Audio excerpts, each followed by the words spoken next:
উৎসবে ফিরতে পারবেন? মুখ্যমন্ত্রী আহ্বান করছেন উৎসবে ফেরার জন্য। মুখ্যমন্ত্রী কাকে আহ্বান করছেন? মিতার বাবা মাকে আহ্বান করছেন, যে মৃতদেহটি তিনি নিজে নির্দেশ দিয়ে দ্রুত জ্বালিয়ে দিয়েছেন সব প্রমাণ নষ্ট করার জন্য, সেই বাবা মাকে বলছেন, নাকি পশ্চিমবঙ্গের অন্যান্য মানুষকে বলছেন? কাকে বলছেন উৎসবে ফিরে আসুন?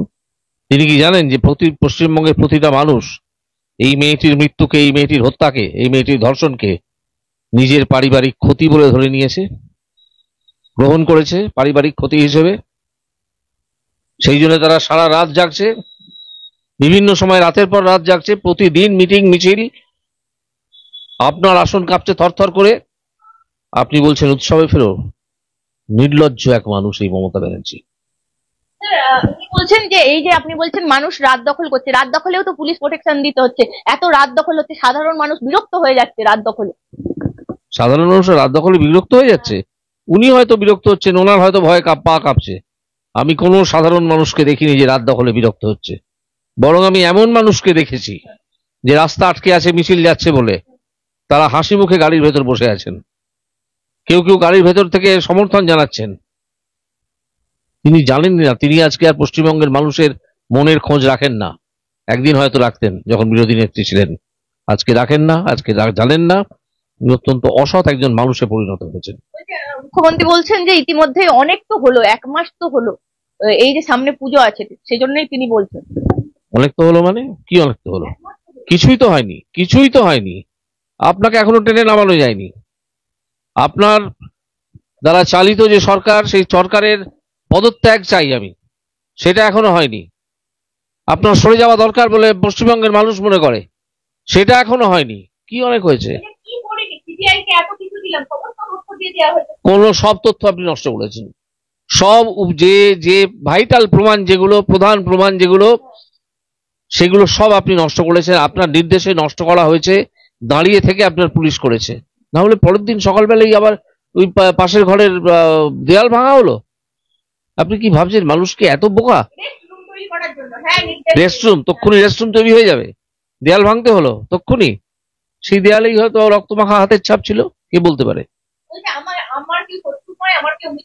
এইসব বাজে ভাঁওতাবাজি কথাগুলো রাখতে বলুন ওনাকে।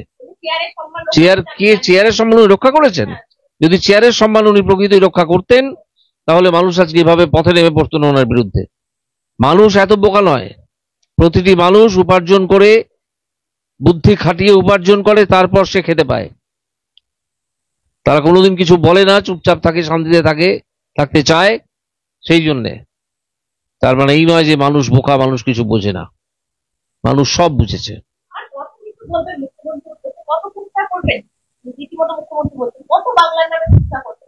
বাংলার নামে কুৎসা করার মুখ্যমন্ত্রীর নামে কুৎসা করা দুটো আলাদা জিনিস। মুখ্যমন্ত্রী মানে তো বাংলা নন। মুখ্যমন্ত্রী মানে তিনি একটা দলের হয়ে দাঁড়িয়ে, দল বেশি সিট পেয়েছে, তিনি তাদের নেতা হয়েছেন, মুখ্যমন্ত্রী হয়েছেন। আমরা তো মুখ্যমন্ত্রীকে মুখ্যমন্ত্রী বলে মানছিই না, আর পশ্চিমবঙ্গের মানুষই মানছে না। আপনাকে তো বারবার বলা হচ্ছে যে আপনি পদত্যাগ করুন। আমি তো আজকে বলছি আপনার পুরো সম্পূর্ণ মন্ত্রিসভা সহ পদত্যাগ করে চলে যান। এখানে রাষ্ট্রপতি শাসন জারি হোক কিছুদিনের জন্য, তারপর একটা নতুন ইলেকশন হোক, তাতে আপনি যদি আসতে পারেন আসবেন। এখানে বাংলাদেশ হবে না, বাংলাদেশ বাংলাদেশেই হবে। এটাও একটা বাংলা, উনি যেন মনে রাখেন। এবং এটাই একটা বাংলা যেখানে বাংলার মাটি বাংলার জল লেখা হয়েছিল, যেখানে পরস্পরের হাতে রাখি বন্ধনের উৎসব হয়েছিল। এই বাংলাকে উনি অবহেলা করতে পারেন না। উনি শুধু এই বাংলাকে ভোট পাওয়ার একটা জায়গা বলে মনে করেন। মুখ্যমন্ত্রী বলছেন এই মুহূর্তে দাঁড়িয়ে যে একটা হোয়াটসঅ্যাপ গ্রুপ হয়েছে, যারা বাংলার খেয়ে পড়ে সবকিছু করে তারা বিদেশে গেছে, তারা আমাদের কাছে কুৎসা করছে। বিদেশে মানুষরা, স্বদেশে মানুষরা বাঙালির যে পরিমাণ নিন্দে হচ্ছে, টিকতে পারছে না, অপমানিত হচ্ছে প্রতি পদে। তো তারা হোয়াটসঅ্যাপ গ্রুপ করেছে, তো কি এমন অপরাধ হয়েছে? আপনি দেখবেন না সে হোয়াটসঅ্যাপ গ্রুপ।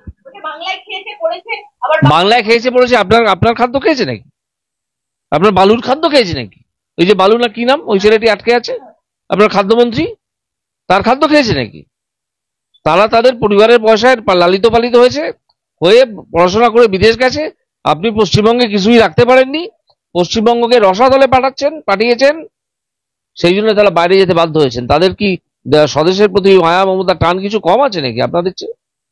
বলছি স্যার, উনি বলছেন টালা থানার ওসিকে কেন 4টে হসপিটাল ভর্তি নিল না, পুলিশ কি অ্যাকশন নিয়েছে তাদের বিরুদ্ধে, কেন ভর্তি নেবে না? দোষী হলে কি তাকে ভর্তি নেওয়া যায় না? তাদের বিরুদ্ধে অ্যাকশন হবে কার্যত।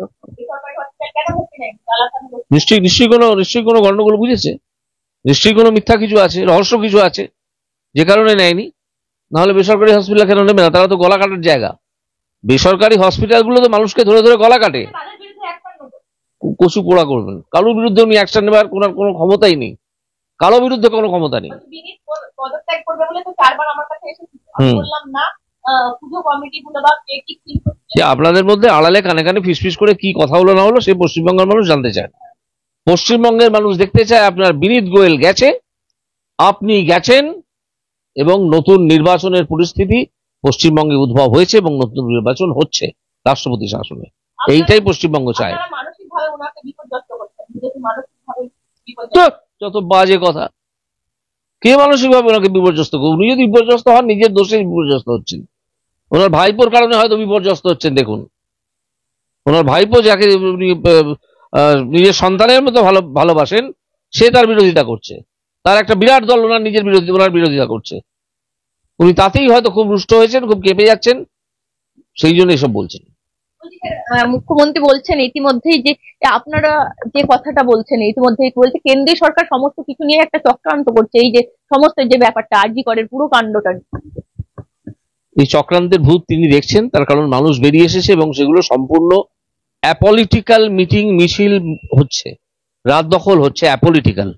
তিনি বুঝে গেছেন যে তার দলের মৃত্যু ঘণ্টা বেজে গেছে। পশ্চিমবঙ্গের মানুষ যেভাবে প্রতিটা জেলা জুড়ে বিভিন্ন জায়গায় সারা রাত দখল করে বসেছিলেন, রাত দখল করেছিলেন, তিনি তাতে ভয় পাননি ভাবছেন? ভয়তে থরথর করে কাঁপছেন।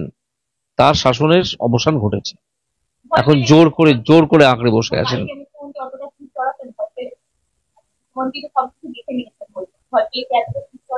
তিনি ভয় পান, তিনি তো সুর চড়ান। উনি ভয় পেয়েছেন বলেই তো সুর চড়াচ্ছেন।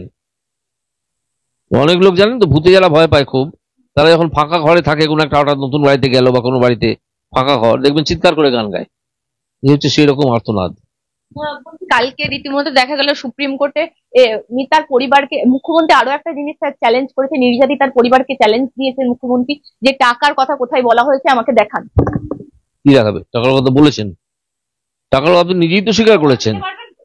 তা আপনি নিজেই তো স্বীকার করেছেন, যে জিনিস অ্যাডমিট করা হয়েছে তার তো প্রমাণ না দিলেও চলে। আপনি তো বলেছেন 10 লক্ষ টাকা আমি দিতে পারি, কেন হঠাৎ কথা বলতে গেলেন কেন? একটি ডাক্তারি পড়ুয়া মেয়ে মারা গেছে, তার পরিবার শোকগ্রস্ত, একমাত্র মেয়ে বাড়ির, তাকে আপনি বলছেন 10 লক্ষ টাকা দিতে পারি? কেন? এই মৃতদেহের দাম আপনি ধার্য করেছেন 10 লক্ষ টাকা। আপনার ভাইপোকে দিন গিয়ে, সে কোনো জিনিস নেই যেটা খায় না, যান ওই 10 লক্ষ টাকার ওর ভাইপোকে দিন। কালকে দেখা গেল নির্যাতিতার পরিবারকে এই যে টাকার অফার, সেটাও নির্যাতিতার আইনজীবী তুলে ধরলেন সুপ্রিম কোর্টে, কিন্তু সেটা নিয়ে কোন রকম মন্তব্য আমরা সুপ্রিম কোর্টে শুনতে পেলাম না।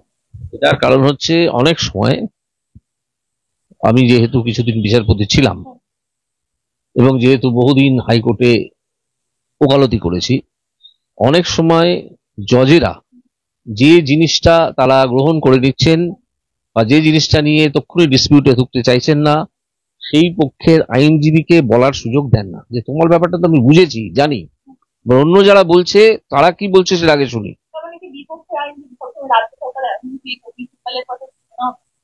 না না, এরকম ভাবে দেখলে চলবে না। তবে হ্যাঁ, আমার ব্যক্তিগতভাবে মনে হয়েছে যে কপিল সিব্বলের প্রতি একটা, আমাদের প্রধান বিচারপতির একটা অটুট একটা শ্রদ্ধা ভক্তি এসব আছে। অনেক কারণ তার থাকতে পারে, আমি জানি না, হয়তো কপিল সিব্বল সেরকম একেবারে হিমালয়ের মতো বড় বিচারপতি, আমরা সেরকম সব কিছু মনে করি না। তো হয়তো উনি মনে করেন, সেই জন্য উনি হয়তো কপিল সিব্বলকে বেশি শুনছেন। এর আগে আমি দেখেছি যে কপিল সিব্বলের কথাতে তিনি অনেক কাজ করেছেন, মানে সাবমিশন অনুযায়ী অনেক কাজ করেছেন। তার প্রমাণ আমি, প্রমাণ না হলেও তার হদিশ আমি দিতে পারি, সেটা আমি ঢুকছি না এক্ষুনি। তো এখানে দেখুন, বিচারপতি কতক্ষণ কার কথা শুনবেন, কার কথা কাকে বলতে ডাকবেন, কাকে ডাকবেন না বলতে, সেটা তিনিই ঠিক করেন। আমি বলছি আরো একটা জিনিস বারবার বলার চেষ্টা করা হলো, এই যে চাদর পরিবর্তন, আমি দেখছিলাম আইনজীবী বলার চেষ্টা করছিলেন, তখন তিনি বলছেন সোশ্যাল মিডিয়ার কথা এখানে বলবেন। কে বলছেন? বিচারপতি বলছেন সোশ্যাল মিডিয়ার কথা বলবেন না বলতে তিনি কি বোঝেন আমি বুঝতে পারলাম না। চাদর পরিবর্তন তো হয়েছে, এটা তো অ্যাডমিটেড। হুম হুম। না, সেটা বলতে পারেন যে সোশ্যাল মিডিয়ার দ্বারা প্রভাবিত হয়তো কোনো বিচারপতি বিচার করবেন না, তিনি দেখবেন পিটিশনে কি আছে, তিনি দেখবেন ডকুমেন্টে কি আছে, তিনি দেখবেন রিপোর্টে কি আছে, এইগুলো থেকে হুম না, কপিল সিব্বলের কাছে তো সেই ফ্যাক্ট শিটটা নেই, ফ্যাক্ট নেই। ফ্যাক্ট যদি না থাকে, উনি যত বড় আইনজীবী হন, তিনি তো যতই নাচন কুন্দন করুন, তিনি তো দেখাতে পারবেন না ফ্যাক্টটা, যদি না থাকে ওনার কাছে। ঠিক আছে, অথচ না, নথি দেখাতে পারলেন না, সেই জন্য প্রশ্ন উঠে গেল, এবং খুব খুব সিরিয়াস প্রশ্ন উঠলো যে এটা ছাড়া এটা হলো কি করে। কলকাতা পুলিশ কলকাতা রাজ্যের আইনজীবী একটা জবাব দেওয়ার চেষ্টা করেছেন যে কলকাতা পুলিশে এই ঘটনাটা ঘটে না, এটা রাজ্য পুলিশে হয়। রাজ্য পুলিশে হয় মানে যদি নিয়ম থাকে, সেটা কলকাতা পুলিশে কেন থাকবে না? কলকাতা আলাদা কি? কলকাতা কি পুলিশ ব্যবস্থার বাইরে? আমার ধারণা পুলিশ এখানে একটা বিভ্রান্ত করার চেষ্টা করছে আইন আইন বিচারকদের, বিচারপতিদের, এবং এটা সহজেই জানা যাবে। এটা পুলিশ রেগুলেশন অফ ক্যালকাটা দেখলেই পাওয়া যাবে। আপনাকে একটা কথা জিজ্ঞাসা করবো, আপনি পার্থ চট্টোপাধ্যায়ের ক্ষেত্রে আমরা দেখেছিলাম বিকেল 5টার মধ্যে আসতে হবে, উরবান ওয়ার্ডে যাওয়া চলবে না, আপনি সময় বেঁধে দিয়েছিলেন। এক্ষেত্রে দেখা গেল প্রধান বিচারপতি আজকে 5টা পর্যন্ত সময় বেঁধে দিয়েছেন যে তোমাদেরকে কাজে জয়েন করতে হবে, এরপর যদি রাজ্য সরকার কোনো রকম ব্যবস্থা গ্রহণ করে তাহলে সেক্ষেত্রে আমার কিছু করার থাকবে না, এরকম ভাবে তিনি বলেছেন কার্যত। দেখুন, আমার সময় বেঁধে দেওয়ার ব্যাপারটা ছিল যে বিকেল 5টার মধ্যে কেন্দ্রীয় সরকারি অফিসে ঢুকতে হবে, কারণ সেখানে মোটামুটি 5:30 মধ্যে অফিসটা ছুটি হয়ে যায়, বন্ধ হয়ে যায়, অনেকে চলে যান। এই জন্য আমি বলেছিলাম 5টার কথা। আর প্রধানমন্ত্রী, সরি, আমাদের প্রধান বিচারপতি কেন বিকেল 5টার মধ্যে করতে হবে বলেছেন আমি জানি না। ঠিক আছে, কারণ এই জুনিয়র ডাক্তাররা তো সারাক্ষণই হসপিটালে থাকেন, ব্যাচ বাই ব্যাচ, এরা না থাকলে হসপিটাল চলেও না, তারা সহকারী ইতে থাকেন। তো আমার মনে হয় এই ধরনের কথা যা বলা হয়েছে ভালো মনে করেছেন, বলেছেন, আর যাদের উদ্দেশ্যে বলেছেন তারা ডিসাইড করবেন যে তারা কেমন ভাবে কি করবেন না করবেন, সে কথা মান্য করবেন কি অমান্য করবেন। একই সাথে আমি আরো একটা প্রসঙ্গে যাব, এই মুহূর্তে দাঁড়িয়ে রাজ্যের যে পরিস্থিতি, একের পর এক আন্দোলন চলছে রীতিমতো, মুখ্যমন্ত্রী বুঝতে পারছেন না যে ওনার পদত্যাগ দাবি করছেন সবাই, গোটা মানে বঙ্গবাসী এই মুহূর্তে বলা চলে। উনি ভাবছেন, উনি বুঝতে তো অবশ্যই পারছেন, কেন পাবেন না, ওনার কানে কি খবর আসছে না? কিন্তু উনি ভাবছেন এই সিচুয়েশনটাকে কোনোভাবে ম্যানেজ করে নেবো, পুজো এসে গেছে, পুজো টুজো দেখিয়ে, এই যে ক্লাবগুলোকে টাকা পয়সা দিয়েছি, পুজো টুজো দেখিয়ে মানুষের মনটা একটু অন্যরকম করে দেবো, তাহলেই এটা থেমে যাবে। কিন্তু যেটা উনি বুঝতে পারছেন না সেটা হচ্ছে যে এই মেয়েটির মৃত্যুকে, যেটা আমি প্রথমে বললাম, যে সারা পশ্চিমবঙ্গের মানুষ নিজেদের ব্যক্তিগত ক্ষতি হিসেবে ধরে নিয়েছে, এবং তার যথেষ্ট কারণ আছে। মানুষ মানসিকভাবে যে ধাক্কাটা খেয়েছে, সেই ধাক্কায় মতো এরকম ঘটনা পশ্চিমবঙ্গে কেন সারা ভারতবর্ষে কোথাও ঘটেছে বলে আমি জানি না। অনেক উন্নাও হাতাহাসের কথা বলছেন, কিন্তু তারা বলুন তো, সেখানে একটা কর্মরতা ডাক্তার, মহিলা ডাক্তার, তাকে এইভাবে খুন করা হয়েছে নৃশংসভাবে। দেখুন, ডোনা গাঙ্গুলি বা ওনার স্বামী সৌরভ গাঙ্গুলি, এদের সম্বন্ধে কোনো উত্তর দেবার ইচ্ছে আমার নেই। যা খুশি তাই বলতে পারেন, উনি অনেক কিছুই বলতে পারেন, ওনার কথা ধর্তব্যের মধ্যে আমি আনি না, ওনারা যা খুশি তাই বলতে পারেন। সাথে অভিষেক বন্দ্যোপাধ্যায়ের ক্ষেত্রে যে ইডি সমন করেছে, যে কলকাতায় জিজ্ঞাসাবাদে অনেক অসুবিধা হচ্ছে, সেজন্য ইডি সমন করে দিল্লিতে ডেকেছে, সেটার জন্য সুপ্রিম কোর্টে দ্বারস্থ হয়েছিল অভিষেক বন্দ্যোপাধ্যায়। সেক্ষেত্রে তার সমন রীতিমতো সুপ্রিম কোর্ট খারিজ করে দেন যে তাকে দিল্লিতেই যেতে হবে। হ্যাঁ, ঠিকই করেছেন, এটা অনেক আগেই করা উচিত ছিল, আদৌ দেওয়াই উচিত হয়েছিল বলে আমার মনে হয় না। এটা আমার ব্যক্তিগত মত, যে ধরনের প্রোটেকশন দেওয়ারই প্রয়োজন ছিল না।